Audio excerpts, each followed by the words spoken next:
Praise God. Amen. It's good to see you again. Merry Christmas. Amen. Merry what? Merry Christmas. So can we remember thank you and Merry Christmas. Thank you. Merry Christmas. Merry Christmas. Are you done? Okay. Thank you, Pastor Samson. We missed you, and it's good you are not around. You are busy with President Kagame. Hallelujah. Okay. Well, success waves to some, others are battling success.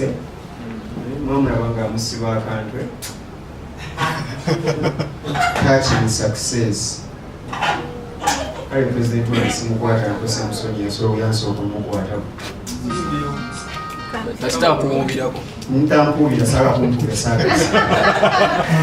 Okay, how many of you have already written down your resolutions next year? Many of you are going to see naye mugwe 11 wabirowoozaako n'obiwandiika wansi otegere kitugambe enoka jingo possible etaserubidde okay beebo werabira nnyo Sandra the first daughter to Elopio. Okay kati bameka kumwe abatanaba kuwandiika tulina kiwadde kuwandiika yes then kati bameka kumwe nga of course onakuwandiika naye nga mutwe mu biri set fine okay now abatanaba kuwandiika mubiwandiike kole ki mubiwandiike mukole omusumba kyagambye mubitimbe bwemala okubitimba kati mutandika okubitiikinga bameka bawandiika ne babiwa obudde ennaku ziri 365 bameka babiwa obudde kino kinomera kikola wano ne wano kino kinomera kikola wano ne wano okay tebanga wabiri mwawanika buwandiisi ebiriko obudde okay kati bameka amanyi ebigenda okusooka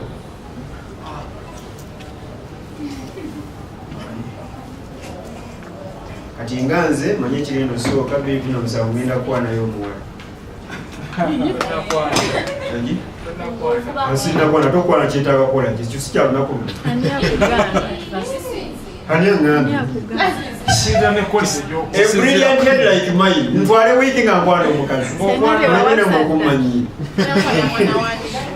neetaaga ennaku ezi 2 gy'oli okutegeeza n'ova gy'oli n'ojja gyendi temuweno nabudde bungi bwakukwala kujja kuba muliiba naye oba oyogera mazima if you're speaking the truth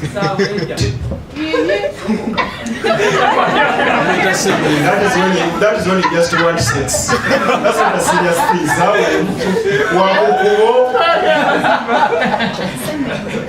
Okay, that was a commercial break. Naye njagala bagamba nti nze kyo kyekola ki kyentandikirako. Hallelujah. Hallelujah. Yes. Amina nnyo. Amina. So muneegendezi. Nze kugulukukiramu. Okay, fine. Kiki mulowooza ku resolutions? Kiki olowooza ku bintu ebisalibwawo resolutions? By the bintu bya resolutions byatandikira mu madiini. Waliwo basomye article yange manyi siri ku mpewo mwakagifuna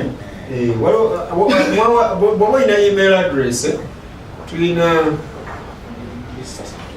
mailing list giwe address yo email yo giwe Kasiba nti oba Jethiro bakuteekeyo kati twatadde article netuteekayo ne audio by the way ku email munne kati gyenkozesa email kuba ku simu bino yanyinze.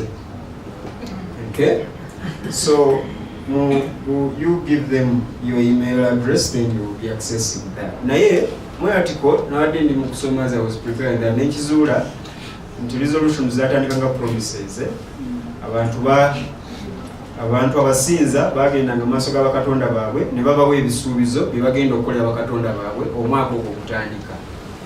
Okay, the secular world nayo nepikinga leaf from that leeta ndokwa resolutions omwaka oguyitemu ng'omanyi gy'olaga otegedde n'egyokolaki n'egyova. Theologically si kirungi kukolera Katonda bweyamo, oyinza oswala tegedde naye bw'oba oyinalo osobola omukolera obweyamo oga Mukama nga bw'oli mulamu ngenda kukola kino naye nze kandi bawula out of experience waliwo ebintu bingi byemusuubiza ne biganda personally wanze ndi mukristaayo munafu siri wamaanyi nnyo nga so waliwo ebintu bingi byemukoze eki byemusuubiza ne bikola ki ne biganda naye bw'oba osobola you can go before him n'omukola ki n'omusuubiza which is okay. It is an advanced relationship with your God. Kiki muloza ku resolutions? What do you think about resolutions? Ekinesa buuza kiki mulowooza and then you wind up. Okay. Yes. Ese kibuuzo. Kyolowooza. Ese mwami Pira Serid Haviland. Kyendowooza ku resolution kitandika na kizibu tewayinza kubeerawo ndowooza bwenti nti tewayinza kubeerawo resolution okujjako ng'olina kyoyagala kiresolvinge. Lwaki njogera bwentyo? Kanjogere mu bye nasoma. Ekigambo resolution kiva eri mu Latin resolvere. Resolvere, a Latin word, is an, if I can draw an image, embwa bw'eba esibiddwa ku muguwa oba ku bijegere, embwa eyo n'ogi loosing, if you loose the dog from the shackle, ekyo bakiyita resolvere, to release from a shackle. A shackle is a chain. Kati kizibu nnyo okubanga ogenda ku resolvinga naye nga toli ku lujegere. Bw'obangwa enawe naye that end era wano we tuli tulimbwa, wano we tuli tulimbwa kubanga buli atasibiddwa oyo tali. Bw'oba oliwo nga tosibiddwa nga tolina mwosibiddwa ate gw'oli gwewasumululwa oba tolina kyosibiddwamu gwe toli ku shako yonna. So bw'oba olina shako yonna gy'olina oli shackled, then ogenda kuba ng'olina resolution obanga olowooza ku resolution. Kale nabadde ndowooza bwene nti okubeera ne resolution etandika na kutegeera ekizibu kyo. Ekizibu ky'oyinza okuba nga tolina kizibu bubeezi naye nga gwekyo. Yes. Kati Mukama bw'akusaasira oba n'oyita mu kuyigirizibwa n'okitegeera nti olina ekizibu, oba oli kizibu n'otegeera n'engeri gy'olimu ki n'engirimu ekizibu ekyo n'otegeera nti kati ngenda tandikira. For example, essaawa zino bwe ndisolvinga okuwanvuwa,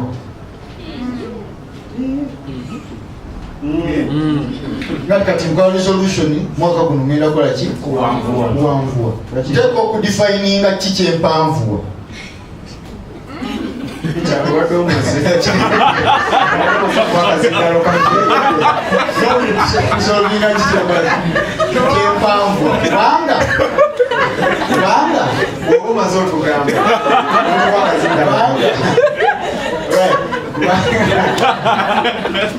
Kubanga science amaze okulaga nti obubonero bwonna Yes, beyond reasonable doubt. So that then you will have to define. So, in brief, begins with a problem. Yes, with a yes, you establish a problem. From the legal perspective, a resolution is a dissolution. Yes, you dissolve. You resolve to dissolve. Exactly. Okay. Kakati mbadde ekitanda kitunudde. Okay? Naye nga wano ebbugu mulingi kati girisa giri out, you know, maze okutegeera ekizibu kino. Kakati chapati zino, you know, you establish kikabo wakikola omwaka. Hallelujah. You know, I know. Glory. So nade ndowooza ati yesterday nabadde ne Alan ne Elijah ne Elisha nga tuli eri ku mazzi ku nnyanja gyetukolera rehearsals lumanyi temunyingiza okuyimba olidde twabaddeeyo okunywa tetujja kwogera nnyo Coca-Cola kakati netulaba simwena nti muli ba Coca-Cola. So netulaba nga the fishermen were casting nets. Kati mu budde obwo twabaddeko nga basulamu ebyennyanja. And then babadde balina banywa. If you want a sharp image mu TV, tulina obuntu bwe tuyita pixels. Butini bwe buti ofuba okulaba nga you build more pixels in the TV, resolution nekola etya neyeyongera. Bwe yeyongera n'olyoka ofuna sharp image. Kati you resolve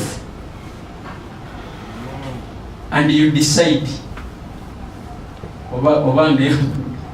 You resolve and you decide. You can decide but not make a resolution. So resolution ekuwa obudde ne weteekateeka. Okay? You then bw'omala okweteekateeka, you decide to act on what you have resolved.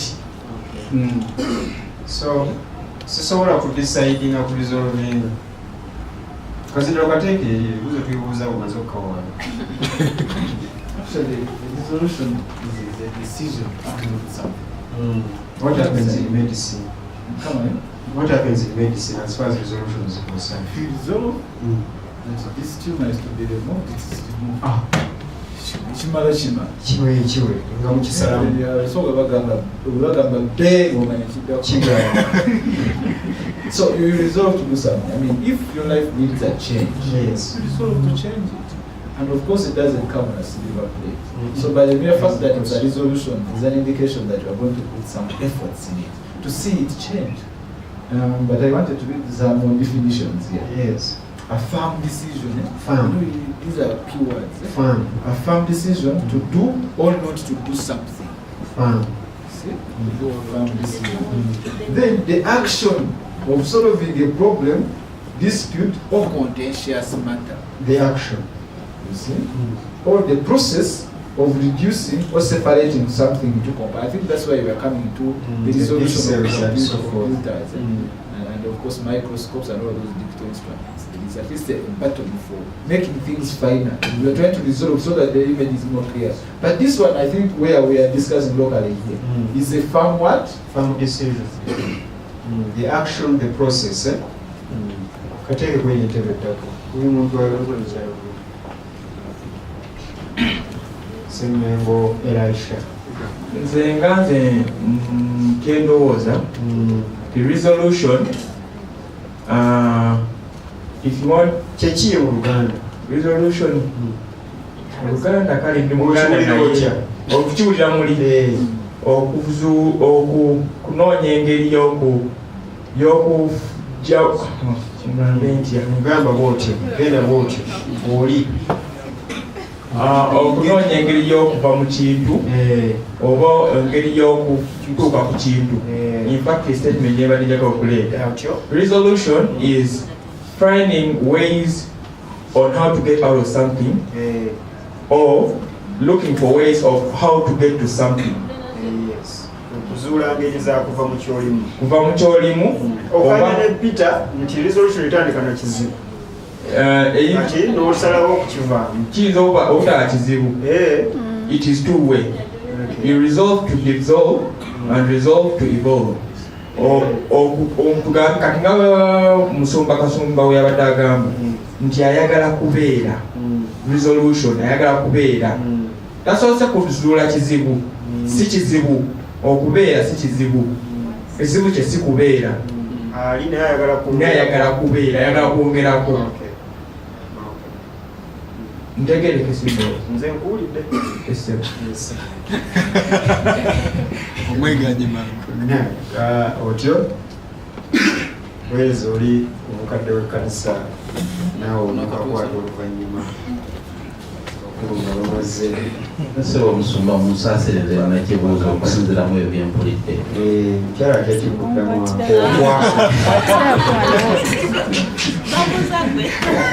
ojja kungobya ku mulimu. Okwagala okubeera kubeera nedda anti okwagala omu oyagala bwagazi kubanga bwempuliriza discussion balabika nga bagamba nti bw'orizolovinga okusinziira ku mbeera mwoli nosonga ku destination oba ogibadde.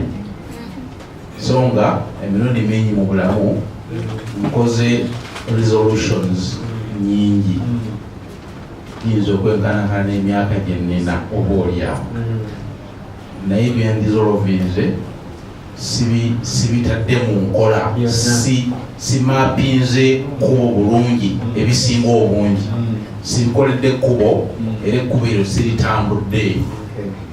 Kati resolutions ezitaliiko actions ndowooza tezigasa bulungi.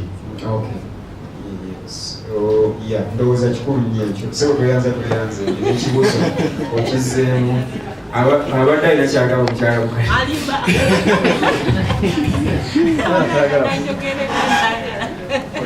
okola resolution n'ogireka ku lupapula tegasa reacting ku responses egamba nti ekizibu kibawo omuntu okola resolution kiva mu kusooka okwa-identifying ekizibu. So you resolve noga nti akuva mu kizibu kino base kizibu resolution nina okukivaamu mu buli ngeri. Tenyinza okwongera ku gundi ya Peter eyo submission ya Peter nti approach eyo nnungi nnyo ku progress. Wabula omuntu atenda kubeera careful nnyo ki ky'odefining as a problem. Be careful what you perceive as a problem. It can be a review. It could not even be a problem. It couldn't even be a problem. It could simply be a challenge. If we know the difference. If we know the difference. Then, therefore, omala okulaba problem. Oyinza okuba nga obadde right ku problem. Naate nabeera careful nnyo ku kyogenda okudefining nga solution to the problem. Tubamuka nokola resolution out of either despairacy or depression nga kintu kiyize nnyo fanelero sazo bwenti. So be logical ng'osalawo solution ku oyinza okuba mulwadde mutuufu ku problem naye n'oresolvinga solution enkya. Bw'otuuka katunula nga bigaanye n'olowooza resolution yetakoze oba newe blame nga tokoze kimala naye ng'obuzi wava ku the time you took in perceiving the solution. Mu problem solving kyotugambye kazindalo okamaze no then reaction ne wa Enoch alina ekyo kyahintinzeeko kyenayagadde ennyo yawadde illustration ya TV nti TV zo zitulaba bw'olaba omuntu w'ekifaananyi kya Kasumba ng'ali ku TV ng'olyeka ng'olaba picture ya Samson Kasumba naye omuntu eyakola TV eyo yakola obutaala emabega nga bukoze nga butini nnyo nga buli kataala kalina kala gye kaaka kwe kujjawo Kasumba nga olaba bw'ayambadde white olaba white wala red naye buli olaba essaati ya Kasumba ku TV manya nti waliwo obutaala obutini ennyo obukoze white oyo gw'olaba nga bwegasse bwe bayita bu pixels wabutini bwe buti literally behind bulbs light emission diodes kakati bwekyo bifaanana ne resolutions ezaffe eza bulijjo nti buli bw'oba ne resolution be careful about the small tiny pieces that will form the resolution bw'okwata resolution nogaa nti nsazeewo bweti twala era ebiseera kumpi ebimu n'olusi n'okusingawo otemeeteme ozimbe olabe how that will come.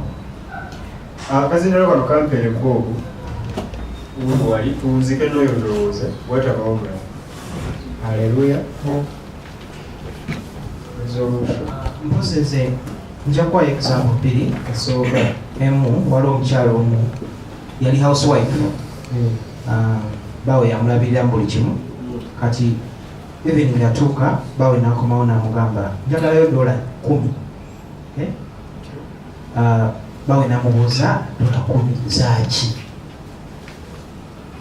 ekintu ekyo ekyokubuuza okumugamba nti zaaki kyakola omukyalo ono wala na resolve nga n'agamba sigenda kuddayo kusaba musajja ono ssente era kati yafuuka millionaire omukyalo oyo through that process starting a business nagenda kwekolera ssente zange.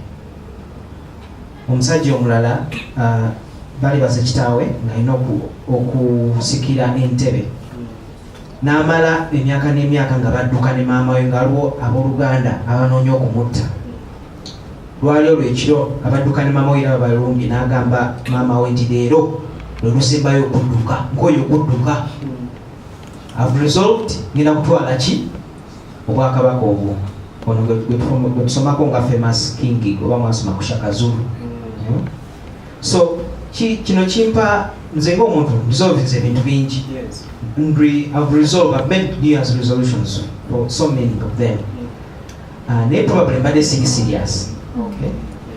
Kiraga nti omuntu bw'oresolvinga ekintu nti njagala kusala weight. Abakyala baagala nnyo okola ekikuba bino mbisoma mu butabo. Abakyala baagala nnyo njagala kusala ne weight kuno omwaka.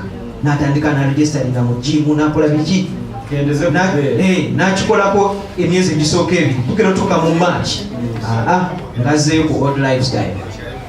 Kireka bw'oba orisolvinga kino kyempiikinze mu abantu nti olina okusalawo n'ogamba nti this is it. There is no turning back. Kino kyenjagala era ngenda kifuna bweti. So bw'oba okoze resolution n'otatuukiriza kibanga ekiraga nti tewali serious ku kintu kye wali okola. Haleluya. Mayenga atugambye nti mu problem solving mulimu ebintu bibiri.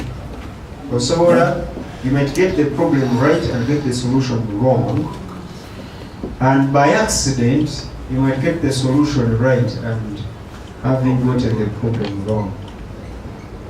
Okay? Sana ngatuga nti resolution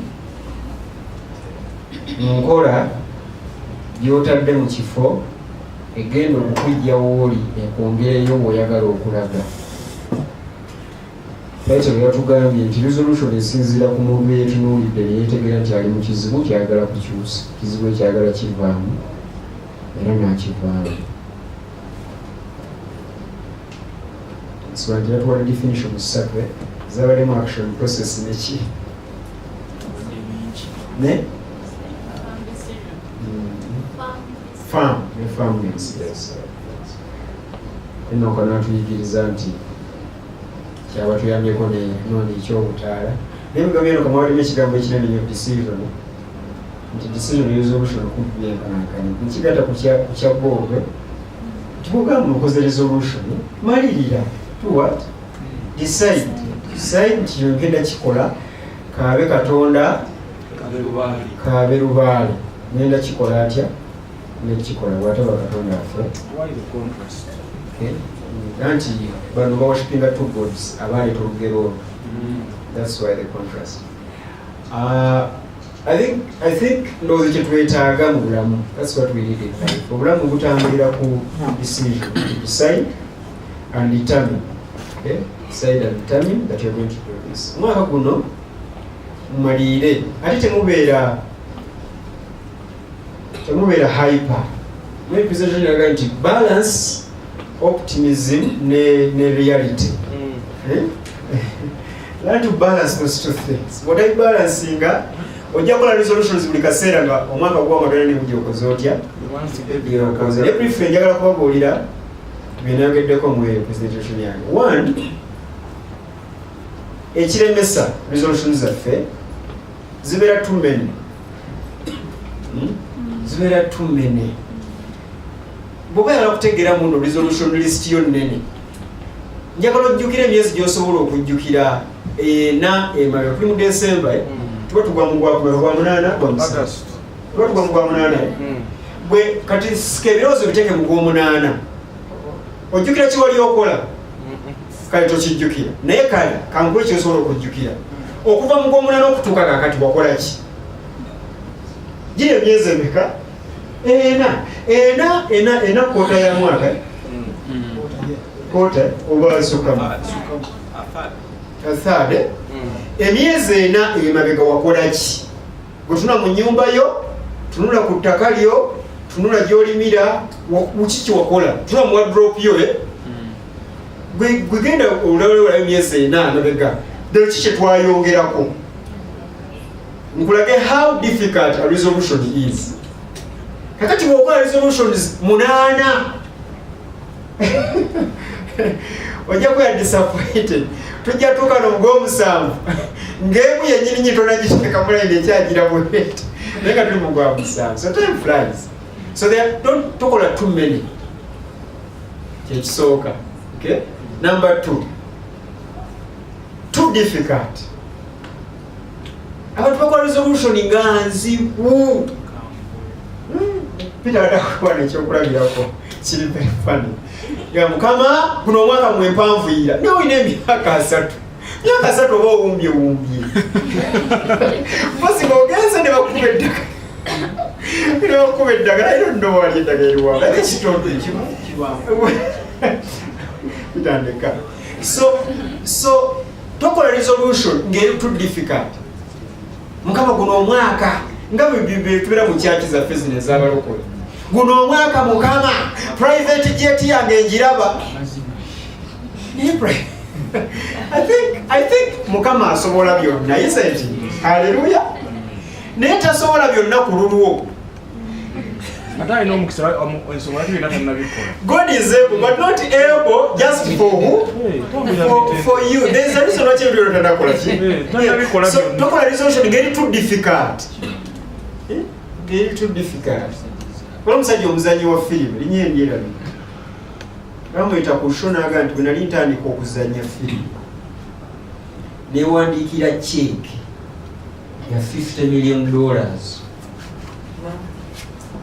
nga sinabafulumya olutambi n'oluzi newandiikira check neŋŋamba guno gwe musaala gwange natugamba nti ekyo nakyewandiikira nga nkibalidde emyaka egi 3 mulota nambuuza check wagijjayo nagamba nagijjayo nambuuza nagamba luvannyuma lwa myaka 12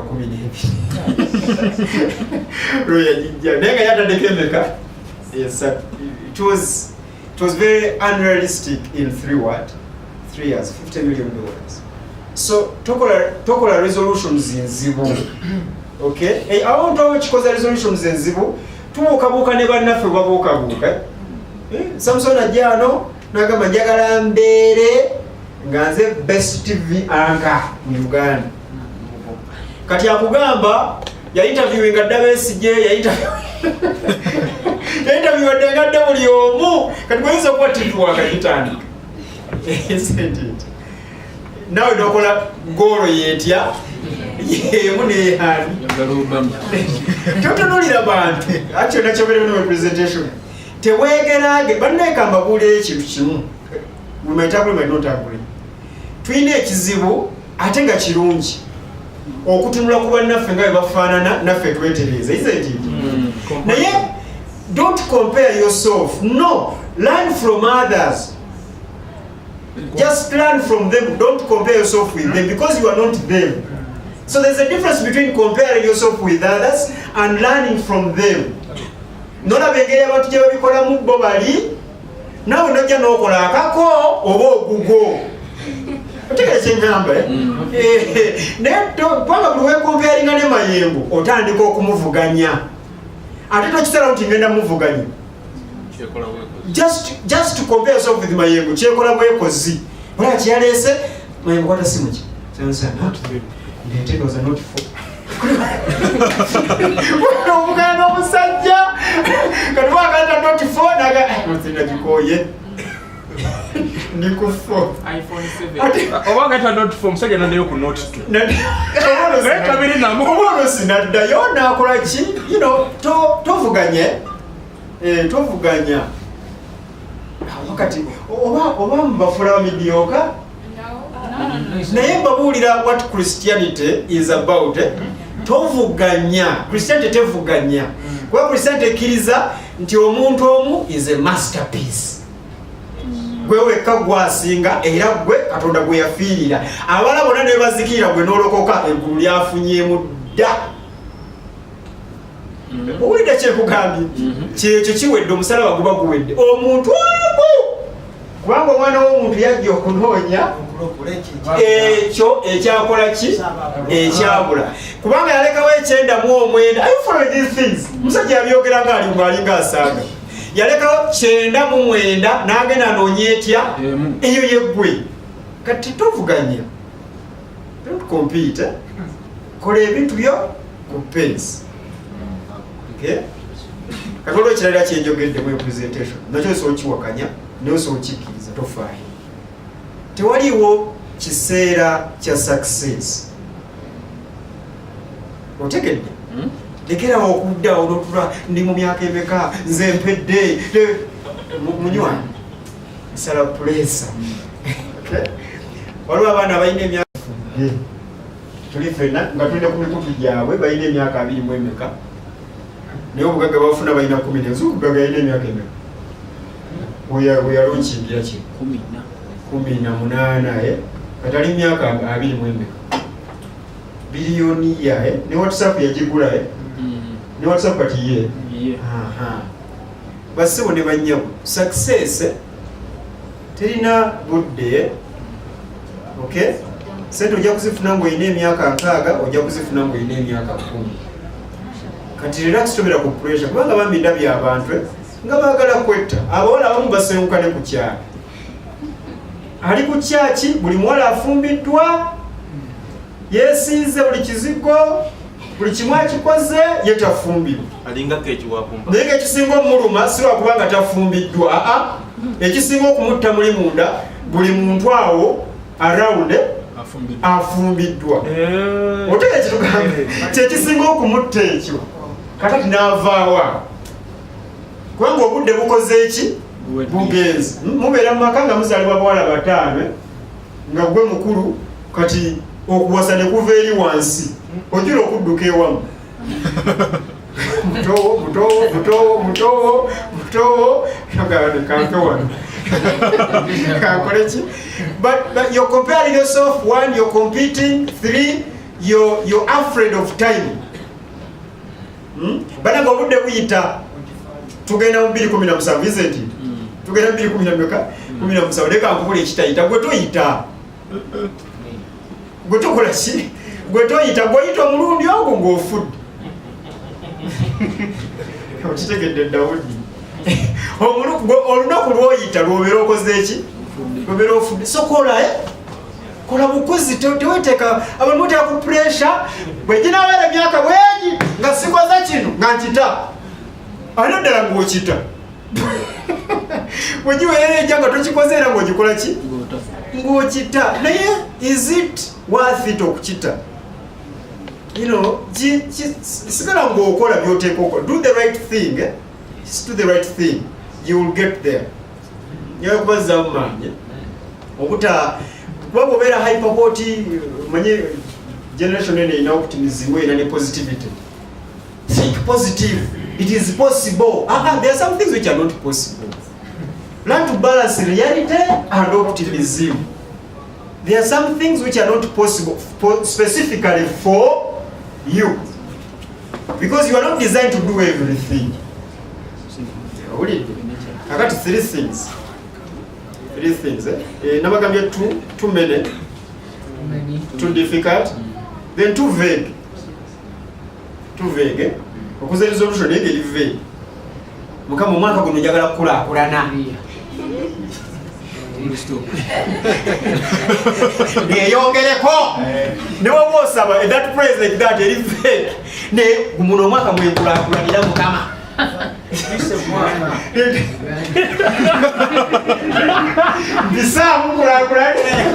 You know, something like that. Too vague. Tori kachiri vague. Chiri bwekityo. Kitegedde. Kati ne mukusaba nze nchigiriza mukusaba naze mukiyiriza mu resolution. Bw'oba ofukamidde wasinga osaba Katonda. Togamba muno Mukama tuyambe. Nnyonnyola w'oyagala akuyambe.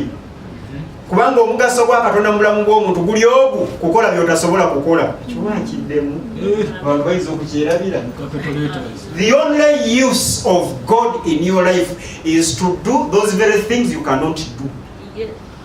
The ones you can do, takola. Tomuyita totawaana. Chovola abantu baka naye sa Mukama tanziramu. Some of the prayers you praying to God, bye bitu byosobola okukola, until you do them, no miracle, no manna will fall from heaven. Tegere kyetugamba. Kakati kola. Okay? Kola beera shakazulu. Beera oli omukazi yanyiiga. Bobu gwatugambyeko. And by the way, nyiga. Nabagambe waffe mmanyondo olwo ekintu kye batuyonsa batubuulira. Agasuzuguro. Kiza kumanyira. Agasuzuguro. Bintu bibiri okutujooga n'okuswali waffe bakuyonsa bakikubuulira. Kakikola ebintu bikuteeza essoni. Nokajja mu lukugayo. Era waffe ono tuli ffenna bwe tube bazaalibwa n'ono. Olaba yenkana, olaba nenkana. Ne mukuba nadduka ewa muzeeyi. Muzeeyi tampita. Muwabwemu. Gera mubbe. Kati n'ayimira mu maaso ga gera mubbe. Gera mukubite. Kati ne kajja. Muzeeyi agambye. Setaga muzeeyi agambye. Nekajja nekakuyimira mu maaso nekakubaza nekakwesyo nekakuzinga. N'omugoba n'omukwata n'okuba. N'olwo omukuba ng'omugonzezza muzeeyi najja namugamba. Tubona omaloteeri ateeramu. Uyumujja. Kyokka wagamba ffe otegeza empisa ewaffe. Ffe twali omuntu simanyi baaba nga kkubye. Abbe naawe! Empisa. Mwana ine empisa. Mawulya kayita yewaffe ey'abalala abeera mu nsiko munte. Bize naawe! Kati omanyi kyebaera bakugamba? Tewaliwo omuntu gw'ogenda kaabira bizibu byo. Fight your battles. Kyebaera bakugamba fight your what? Your battles. Tokkiriza muntu kujooga weerwane kwati wesiiberewo. Nakku. Kakati mukulu wo ewaffe omuntu wange bwati tomalaga mukulu manyi lwaki? Kuba nyinza okukubaza nakuba wabi. Nga wamukubye. So, three things. Make your resolution simple. Okay? Simple. Why simple? Muve mu zino stories zawolokoso dream big. Trust me, you people, I'm your pastor. Dreaming big is very good, but it is dreaming Gives a good big. feels good. What are you talking Feels good. Do this. Make your resolution simple. Why? Have continuous small wins. Enoka ne mayengo kye batunyonyodde. Resolution sharp picture. Mwaliyo ebiri omabega obuntuntu obuki? Obutono. Kati beera ne buwini butonotono. Bukole buwini obuki? ogunene omanyi lwaki you be motivated buli naku 10 bw'obaako akantu k'okutudde okola endala naku 10 akantu akola okole ki kyenkugamba okitegedde so make it simple ogikutule mu beats number 2 better specific simple specific finally number 3 better strategic kyekugambye too many too difficult too vague. Hallelujah.